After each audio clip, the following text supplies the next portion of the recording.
তেরোই ফেব্রুয়ারি 2026 ভূমিপুত্র মঙ্গল এবং দেবগুরু বৃহস্পতির শুভ সংযোগের ফলে গ্রহজগতে আলোড়ন সৃষ্টিকারী একটি যোগ, স্বরাষ্টক যোগ তৈরি হচ্ছে।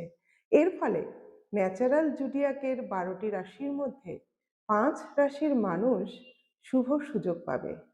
হতে পারে হঠাৎ অর্থপ্রাপ্তি, হতে পারে আপনার আটকে থাকা বহুদিনের টাকা আপনি হঠাৎই পাবেন, আবার হতে পারে আপনি শেয়ার বা ফাটকায় লাভবান হবেন, নতুন কর্ম পাবেন এবং এই নাম সুনাম বাড়বে সমাজে। 5 রাশি যাদের ভাগ্য ছাদ দেবে এই স্বরাষ্টক যুগের ফলে। কারা সেই 5 রাশি?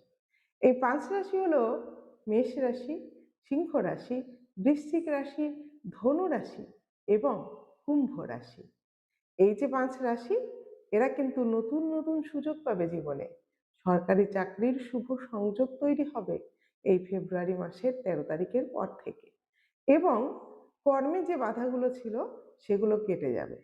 তবে স্বরাষ্টক যোগের সরাসরি আপনি যদি বেনিফিট পেতে চান, তাহলে আপনাকে যেটা করতে হবে সেটা হচ্ছে এই 13 তারিখের দিন থেকে শুরু করে প্রতি বৃহস্পতিবার দিন 13 তারিখে করবেন, এরপর প্রতি বৃহস্পতিবার স্নানের জলে 1 চিমটি হলুদ দেবেন এবং হলুদ মিশ্রিত জল দিয়ে আপনি স্নান করবেন। তাহলে আপনার এই সুযোগটা অনেক ভালো কাজে লাগবে। এনার্জেটিক হবেন আপনি। আপনার শুভ হবে স্বাস্থ্যের দিক থেকেও। যাই হোক, আমার ভিডিও যদি ভালো লাগে আর আপনি যদি এই 5 রাশির মধ্যে একজন হয়ে থাকেন, অবশ্যই এই কাজটি করুন এবং আমার ভিডিও শেষে ওম নমঃ শিবায় লিখে যেতে ভুলবেন না। রাধে রাধে।